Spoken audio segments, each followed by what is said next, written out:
Lindsay Rhodes and Sam Bruchhaus here from Radio Row at the Combine, where everyone has been all abuzz about this Matthew Stafford situation. Caught me off guard, I think you too, at first when we heard it, and then we talked to Jordan Rodriguez from The Athletic, and she very capably explained where the Rams are coming from, where Matthew Stafford is coming from, and why, frankly, I think this is very, very real. So we have some tools here at Sumer Sports that can help us better understand where this might be going, right? And one of those is our trade comp tool. Yeah, and when we run our trade comps and we look at awards and box scores and WAR and all that stuff, the one is Aaron Rodgers. I mean, Aaron Rodgers, multi-time MVP, Matthew Stafford, not quite at that level, but these are Super Bowl winning quarterbacks. What did Aaron Rodgers go for in 2023? A first-round pick swap. I'm going to call that a little bit in the wash. It was to move up 2 places, mid-first-round pick. It is value, but it's not that much value. The true key here is the 2 second-round picks. Could the Rams get that for Stafford? I don't know. I think it's going to be more like a 2 and some change after that, a second-round pick and some change.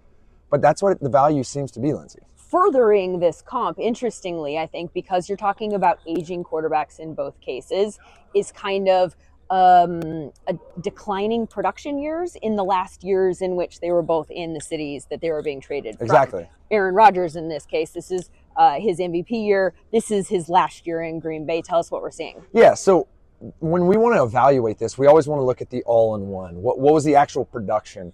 You see Aaron Rodgers, MVP this year. He's at the tippy top of the scale. In 2021, it just tanks, 29. Barely starter level for Aaron Rodgers in that year. I also want to highlight long accuracy. That was what Aaron Rodgers was known for in his MVP year. All of a sudden, same Matt LaFleur system, 22nd there.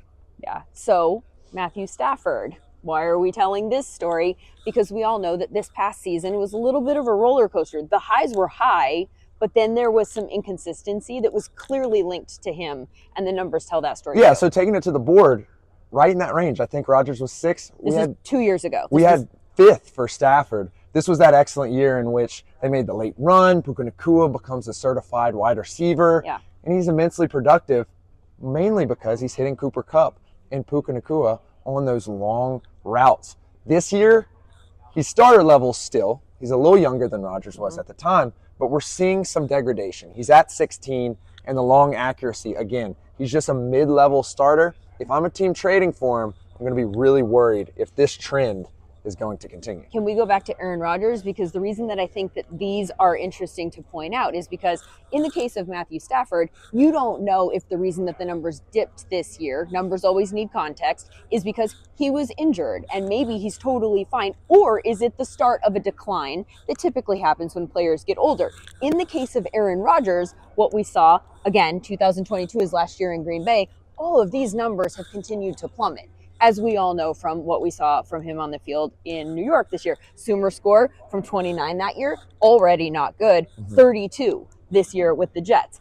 So pretty much we're seeing those numbers going like this, which is a reason that one might want to add some concern to the Matthew Stafford. Like, is this going to happen there? Coincidentally, guess whose name is coming up as a possible replacement for Matthew Stafford? Aaron Rodgers. Whoa, him with Sean McVay would be wild.